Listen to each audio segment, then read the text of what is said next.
বাইরে গিয়ে পয়সা খরচ করে কত আর রোল খাবে? আর সেটা যদি বাড়িতেই তৈরি করা যায় ব্যাপারটা বেশ ভালো হয়, তাই না? সেই জন্য চটপট ২ টো ডিম ফাটিয়ে তার মধ্যে একটুখানি ময়দা আর ১ কাপ মতো জল দিয়ে ভালো করে ব্যাটারটা তৈরি করে নিতে হবে। আর হ্যাঁ, নুন দিতে কিন্তু একদম ভুলো না। নুন কিন্তু হলো রান্নার সবথেকে মিষ্টি জিনিস। তো চটপট ব্যাটারটা তৈরি করে নিয়ে অন্য একটা বাটিতে একটা ডিম ভালো করে গুলে সেটাকে কিন্তু রেখে দিতে হবে।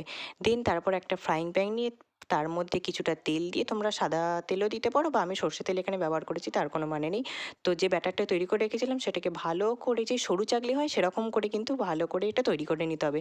দেন এটা একটু এক পিঠ হয়ে গেলে সেটা ভালো করে এপিঠ ওপিঠ একদম লাল লাল করে একটু ভেজে নিতে হবে। কিন্তু হ্যাঁ, বেশি যেন ভাজতে যেও না, তাহলে কিন্তু পুড়ে যেতে পারে। দেন তারপরে যে গুলে রাখা ডিমটা তার মধ্যে দিয়ে ওটা ভালো করে এপিঠ ওপিঠ আরেকবার ভেজে নিতে হবে। তারপর আস্তে আস্তে উপরে আমাদের যেহেতু আগে থেকে কিমা করে রাখা ছিল, সেই জন্য কিমা, তার সাথে পেঁয়াজ কুচি, শসা কুচি, গাজর কুচি, তোমরা যা যে সবজি খেতে পছন্দ করো দিয়ে দিতে পারো।